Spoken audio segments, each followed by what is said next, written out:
थोथ। अगर आपको मजेदार और दिमाग हिला देने वाले फैक्ट्स पसंद हैं, तो अभी फैक्ट फैक्ट्री 2.0 को सब्सक्राइब करें। यहाँ हर वीडियो में मिले। नमस्कार। आज के इस विश्लेषण में हम एक ऐसी खौफनाक और बारीकी से रची गई आतंकी साजिश को डिकोड करने जा रहे हैं जिसने पूरे देश को झकझोर कर रख दिया था। हम तथ्यों और फोरेंसिक सुरागों के जरिए ये समझने की कोशिश करेंगे कि आधुनिक इतिहास के सबसे विनाशकारी हमलों में से एक पुलवामा का वो भयानक हमला आखिर कैसे अंजाम दिया गया। इस पूरी जांच की पड़तें किसी सस्पेंस थ्रिलर से कम नहीं है, तो चलिए बिल्कुल गहराई से इसे समझते हैं। जरा सोचिए, 100 गीगाबाइट, सिर्फ 100 जीबी का डिलीट किया हुआ क्लाउड डेटा जांच एजेंसियों के लिए ये कोई मामूली आंकड़ा नहीं था। सच कहूं तो यही वो आखिरी और सबसे अहम सुराग था जिसने इस पूरे हमले की सबसे उलझी भी गुत्थी को सुलझा दिया। ये डेटा कैसे रिकवर हुआ और इसमें ऐसा क्या था जिसने आतंकियों की कमर तोड़ दी, ये हम आगे देखेंगे। लेकिन असल में यही वो चाबी थी जिसने इस मास्टरमाइंड साजिश का पर्दाफाश किया। आज के इस विश्लेषण में हम बिल्कुल शुरुआत से चलेंगे, साजिश की जड़ों से लेकर घुसपैठ, VBIED की असेंबलिंग, उस मनहूस दिन के दुखद काफले की घटना और आखिर में उस अचूक फोरेंसिक जांच तक जाएंगे जिसने इन मास्टरमाइंड्स का पर्दाफाश किया। एक एक कड़ी को जोड़ेंगे। कहानी की शुरुआत होती है साजिश की जड़ों से, यानी जैश-ए-मोहम्मद के नेटवर्क से। याद है 1999 का कंधार हाईजैक? मसूद अजहर की रिहाई के बाद ही जैश की नींव पड़ी थी। लेकिन इनकी रणनीति में जो सबसे बड़ा शिफ्ट आया वो था 2016 में बुरहान वानी की मौत के बाद। इसके बाद मसूद अजहर ने कश्मीर में अपनी गतिविधियां काफ़ी तेज़ कर दीं और अपने सबसे भरोसेमंद लोगों को, जिनमें उसके अपने भतीजे भी शामिल थे, घाटी में भेजना शुरू कर दिया। अब सवाल ये है कि ये नेटवर्क इतना मजबूत कैसे हुआ? इसका जवाब है OGW, यानी ओवरग्राउंड वर्कर्स। जैश ने बड़ी चालाकी से आम स्थानीय लोगों को चुना, जैसे कोई मोहल्ले का दुकानदार या लोकल ड्राइवर। क्योंकि ये लोग सीधे तौर पर हथियार नहीं उठाते थे, तो इन पर शक करना बहुत मुश्किल था। लेकिन असल में यही लोग आतंकियों को लॉजिस्टिक सपोर्ट, सेफ हाउस और पल पल की खुफिया जानकारी दे रहे थे। अब सबसे बड़ा सवाल ये उठता है कि उस्मान और उमर जैसे मुख्य साजिशकर्ता इतनी कड़ी सुरक्षा और फेंसिंग के बावजूद LOC पार कैसे कर गए? जवाब है अंडरग्राउंड सुरंगें। ये कोई छोटी मोटी सुरंगें नहीं थीं, बल्कि 25 मीटर गहरी और 3 मीटर चौड़ी थीं। इन्हीं सुरंगों के जरिए मास्टरमाइंड्स ने बिना किसी रडार में आए चुपचाप कश्मीर में घुसपैठ की। इस टाइमलाइन पर गौर करें तो पता चलता है कि तबाही की बिसात कितनी फुर्सत से बिछाई जा रही थी। जनवरी 2018 में उस्मान सुरंग के रास्ते घुसपैठ करता है। फिर अप्रैल में मास्टरमाइंड उमर की एंट्री होती है और इसी बीच मार्च में आदिल डार अपने घर से अचानक गायब हो जाता है। आदिल पहले से ही पत्थरबाजी के मामलों में गिरफ्तार हो चुका था, जिसके बाद उसके मन में जहर भरा गया और वो ट्रेनिंग के लिए सीधे POK पहुंच गया। आतंकी ट्रेनिंग के बिना अलग अलग प्रकार होते हैं। एक है इस्तिशादी और दूसरी इंगिमासी। आदिल डार ने जानबूझकर इस्तिशादी ट्रेनिंग का रास्ता चुना। ये पूरी तरह से एक आत्मघाती हमलावर की ट्रेनिंग है। इसमें बंदूक से लड़ने के बजाय भारी मात्रा में लोडेड RDX के साथ गाड़ी चलाना और खुद को विस्फोट से उड़ाना सिखाया जाता है। आदिल को बिल्कुल इसी तबाही के लिए तैयार किया जा रहा था। अब बारी थी हथियारों और VBIED को असेंबल करने की। इतने बड़े बम को बनाने के पीछे एक बहुत ही जटिल लॉजिस्टिक नेटवर्क काम कर रहा था। जनवरी के आखिर में साजिशकर्ताओं ने 1,85,000 रुपए में 2011 मॉडल की एक पुरानी नीले रंग की इको कार खरीदी। और खरीदते ही सबसे पहला काम क्या किया गया? उसका चैसिस नंबर पूरी तरह से घिसकर मिटा दिया गया ताकि कार की कभी पहचान ही ना हो सके। VBED का मतलब होता है vehicle born improvised explosive device. आसान भाषा में कहें तो एक चलता फिरता विशाल बम जिसे लक्ष्य से टकराने के लिए चलाया जाता है। अब आतंकियों को छोटे मोटे हमलों के लिए ऊपर से परमिशन नहीं लेनी पड़ती, लेकिन इतने बड़े सैनिक काफिले पर हमले के लिए सीधे शीर्ष नेतृत्व की मंजूरी चाहिए थी।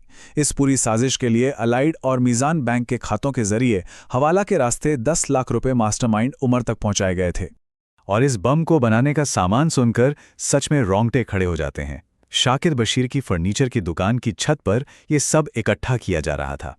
20-20 किलो के बैकपैक्स में स्मगल किया गया military grade RDX, 500 gelatin sticks, 80 kilo ammonium nitrate और सिल्वर एल्यूमिनियम पाउडर। इन सब को 160 किलो नीले और 40 किलो संतरी कंटेनरों में बिल्कुल लेयर बाय लेयर सेट किया गया और डेटोनेटर का मेन स्विच कार की स्टीयरिंग व्हील के बिल्कुल पास फिट किया गया। लेकिन इस पूरी कहानी में सबसे ज्यादा दर्दनाक बात क्या है जानते हैं? खुफिया जानकारी और उस पर एक्शन के बीच का वो फासला। 2 जनवरी से लेकर हमले से चंद घंटे पहले तक कुल 11 खुफिया इनपुट आए थे।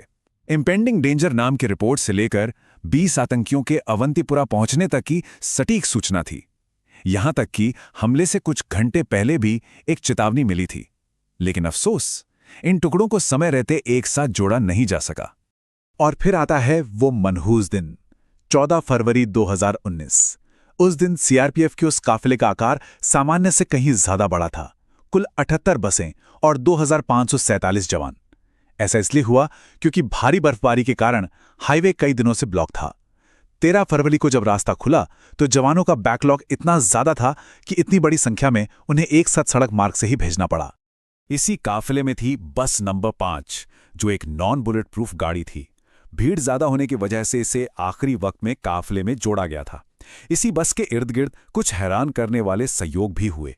एक जवान की कुछ दिन बाद शादी थी तो काफिला निकलने से ठीक पहले उसकी छुट्टी मंजूर हो गई और वो बस से उतर गया। एक और जवान को उसके दोस्त ने पीछे से आवाज देकर बुला लिया। इन दोनों की जान बच गई। लेकिन हर कोई इतना खुशनसीब नहीं था। 40 ये सिर्फ एक आंकड़ा नहीं है, ये एक ऐसा गहरा शोक है जिसे कभी भुलाया नहीं जा सकता।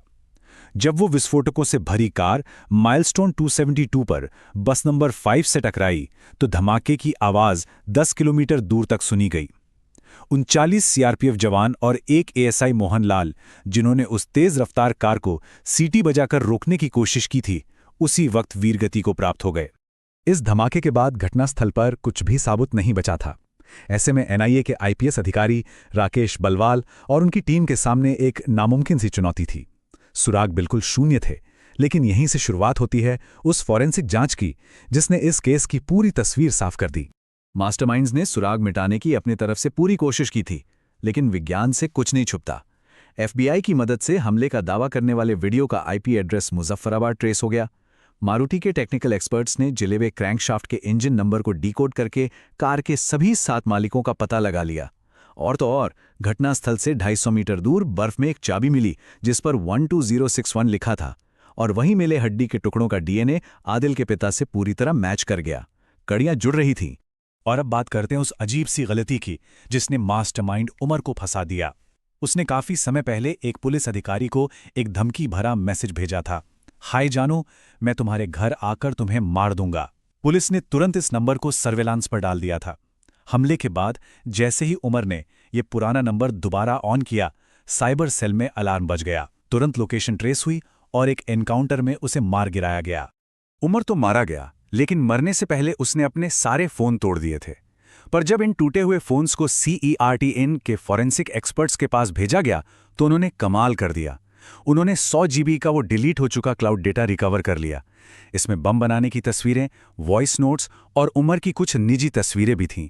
जब NIA ने ये सबूत गिरफ्तार OGW शाकिर बशीर को दिखाए तो उमर के प्रति उसका सारा सम्मान टूट गया और उसने पूरी साजिश का कच्चा चिट्ठा उगल दिया।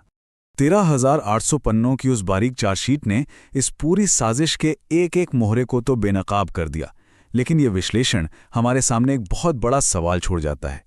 जब आतंकी सेल्स इस तरह के अत्यधिक स्थानीय OGW नेटवर्क और एन्क्रिप्टेड डेटा का इस्तेमाल कर रहे हों तो भविष्य में ऐसी त्रासदियों को रोकने के लिए हमारी खुफिया एजेंसियों को खुद को कितनी तेजी से और कैसे विकसित करना होगा, ये एक ऐसा सवाल है जिस पर हम सबको सोचना चाहिए। आज के इस विश्लेषण में हमारे साथ जुड़ने के लिए बहुत बहुत धन्यवाद।